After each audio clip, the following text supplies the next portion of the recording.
सुप्रभात मेरे प्यारे विद्यार्थियों, आप सभी का मेरी कक्षा में स्वागत है। और आज मैं आपको हिंदी व्याकरण से उपसर्ग के विषय में बताऊंगी कि उपसर्ग क्या होते हैं, किस तरह से प्रयोग किए जाते हैं।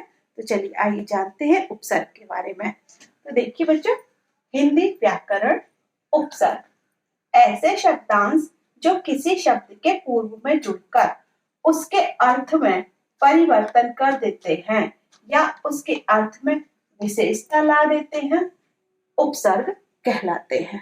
तो कौन से शब्द जो किसी शब्द में जुड़कर यानी कि नया शब्द बनाते, जो किसी शब्द में जुड़कर परिवर्तन ला देते हैं या उसकी अलग विशेषता बताते हैं, ऐसे शब्द उपसर्ग कहलाते हैं।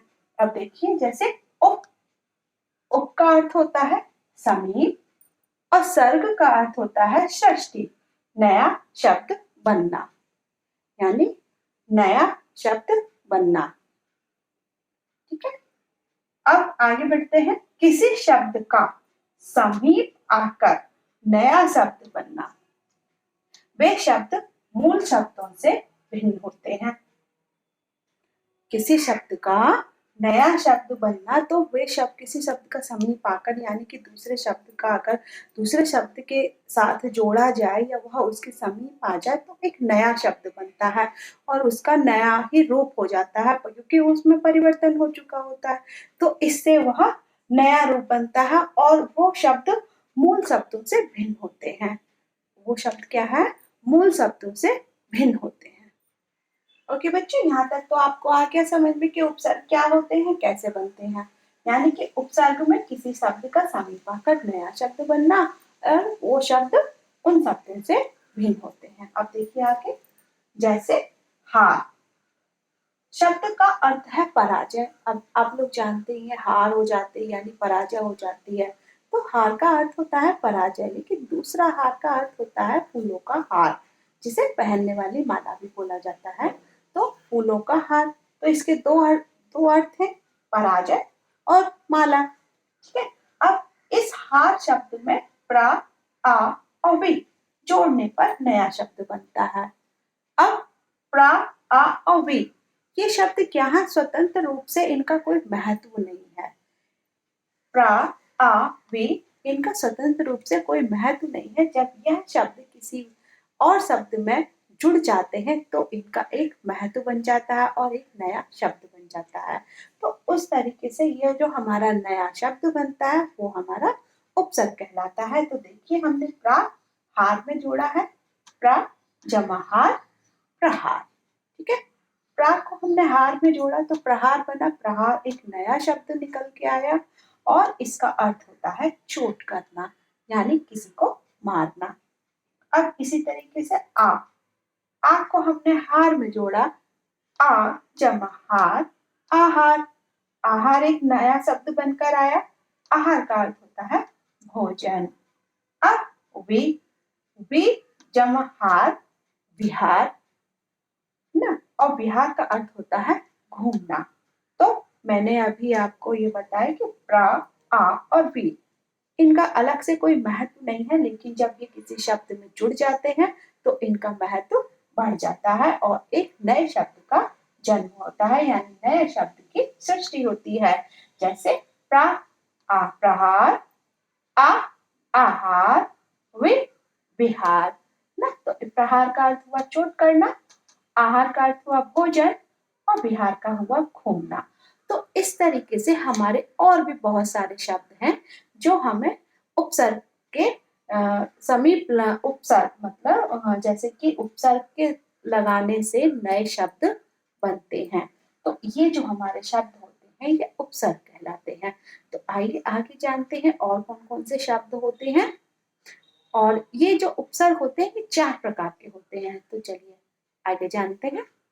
देखिए, अभी तक आपने उपसर्ग के बारे में जाना, अब जानते हैं हमारे उपसर्ग कितने प्रकार के होते हैं। तो हिंदी में 4 प्रकार के उपसर्गों का प्रयोग होता है।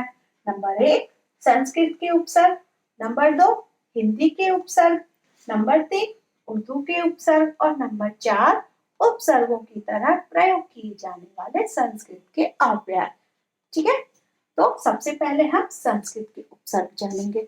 तो संस्कृत के उपसर्ग कौन कौन से हैं, ये देखिए। संस्कृत के उपसर्ग उपसर्ग है, अर्थ और उनके उदाहरण। तो मैं एक साथ पढ़ती जाऊंगी, आप लोग ध्यान दीजिएगा। आ, नहीं और अभाव। आ का अर्थ होता है नहीं, अभाव। अज्ञान, अखंड, अविज्ञान, ये इसके उदाहरण हैं। अन, नहीं, अभाव। अन का भी अर्थ होता है नहीं और अभाव।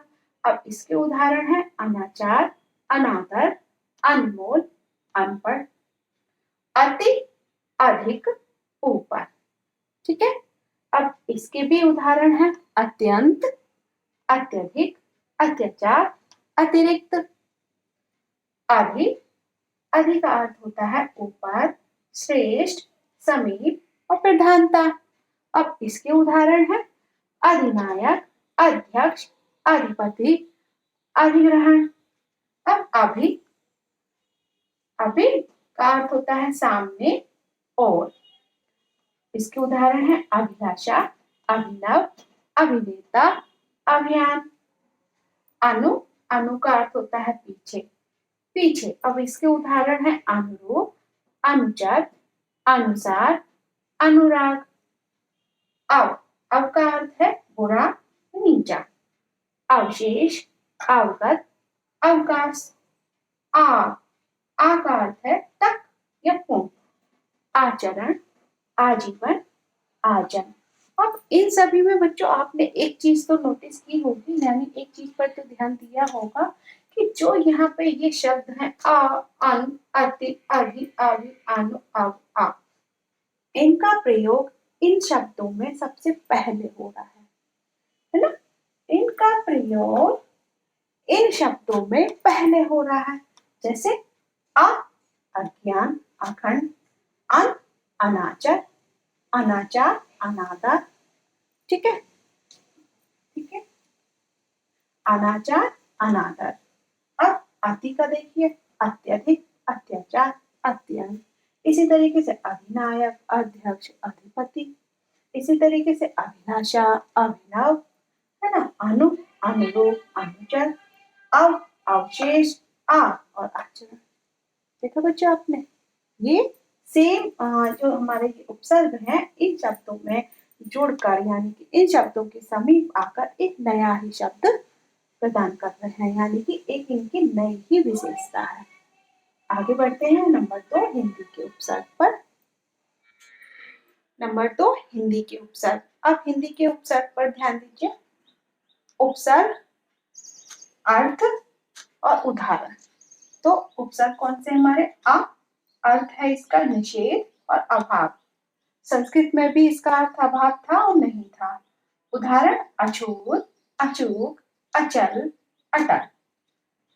अन, निषेध और अभाव। अन का भी अर्थ निषेध और अभाव है। अनहोनी, अनपढ़ और अनमोल। अर्ध, आधा, अर्ध पका, अर्ध जला, अर्ध खिला।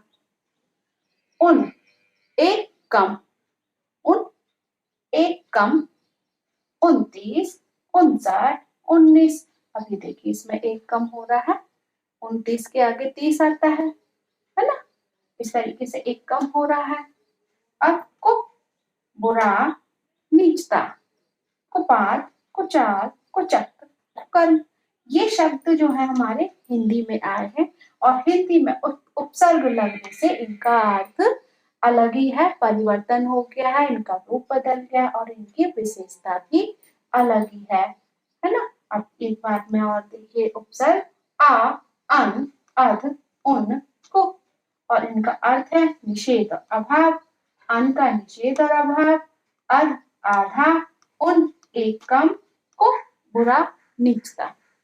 इनके उदाहरण अछूत, अचूक, अचल, अटल, अनहोनी, अनपढ़, अनमोल, अर्धपका, अर्धजला, अर्धखिला, 29, 59, 19, कुपात, कुचाल, कुचक, कुकर्म। तो ये थे हमारे हिंदी में आने वाले उपसर्ग। और हिंदी में जो उपसर्ग आए हैं उनमें देखिए सभी में यह उपसर्ग शुरू में ही लगे हुए हैं, शुरू में ही लग के यानी कि शब्दों का अर्थ बदल गया है। कोई भी उपसर्ग शब्द के पीछे नहीं लगा हुआ, शब्द के आगे लगा हुआ है और आगे लगने से ही उस शब्द का परिवर्तन हो गया और उसकी विशेषता बदल गई है। नंबर 3 पर उर्दू के उपसर्ग। उर्दू के उपसर्ग, उपसर्ग, अर्थ और उदाहरण। ध्यान दीजिए, कम, थोड़ा, कम का अर्थ है थोड़ा, कमजोर, कम उम्र, खुश, प्रसन्न, अच्छा, खुश नसीब, खुशकिस्मत, खुशखबरी। गैर, गैर का अर्थ है भिन्न या विरुद्ध, ठीक है। और गैर हाजिर, गैर मुल्क, गैर कानूनी। दर, दर का अर्थ है मैं, यानी दरमियान, दरअसल, दर हकीकत। ना, ना का अर्थ है अभाव, नापसंद, नाबालिग और नालायक। तो ये है हमारे उर्दू वाले उपसर्ग। जैसे कि उर्दू के शब्द इसमें आपको समझ में आ रहे होंगे कि कौन सी भाषा यानी कि उर्दू भाषा है। जैसे उर्दू के शब्द हैं हमारे गैर हाजिर, गैर मुल्क, गैर कानूनी, दरमियान, दरअसल, ये सभी हमारे उर्दू के ही शब्द हैं और इसमें हमने उर्दू के उपसर्ग लगा दिए। उपसर्ग तो और भी हैं, ये अभी आपको बताने के लिए मैंने थोड़े से लिखे हुए हैं, बहुत सारे हैं। तो उपसर्ग हमेशा, एक बात आप ध्यान रखिए, कभी भी आपसे गलती नहीं होगी कि उपसर्ग हमेशा शुरू में ही लगाए जाते हैं, यानी कहाँ, शब्दों के शुरू में। तो हमेशा इस बात का ध्यान रखिएगा, चाहे वो हिंदी के उपसर्ग हो, चाहे वो संस्कृत के उपसर्ग हो, चाहे वो उर्दू के उपसर्ग हो, ये सभी शब्द के शुरू में लगाए जाते हैं। तो आप इस बात का ध्यान रखिएगा, कभी भी आपसे गलती नहीं होगी, ठीक है। आगे बढ़ते हैं हम अपने नंबर 4 की तरफ। नंबर 4, उपसर्गों की तरह प्रयोग किए जाने वाले संस्कृत के अव्यय। अव्यय शब्द क्या है, कैसे हैं, ये मैं आपको बाद में बताऊंगी। अभी आप उपसर्ग पर ध्यान दीजिए। उपसर्ग है हमारे संस्कृत के अव्यय वाले उपसर्ग हैं अ का अर्थ है निषेध और उदाहरण है अप्राकृतिक, अभाव, अज्ञात। अध, नीचे, अधोमुख, अधोपति। अंतर, भीतर, अंदर, अंतरात्मा, अंतरराष्ट्रीय। चिर, जिसका अर्थ है बहुत, चिरतम, चिरायु, चिरकाल। सत, अच्छा, सत्कार, सतधर। तो ये हमारे संस्कृत के अव्यय वाले शब्द हैं। आप लोग जानते हो संस्कृत के अव्यय शब्द और उनका ये अर्थ है, अर्थ इनके उदाहरण। सभी शब्दों में एक बात बिल्कुल एक जैसी है कि सभी उपसर्ग शब्दों के शुरू में ही लगाए जाते हैं।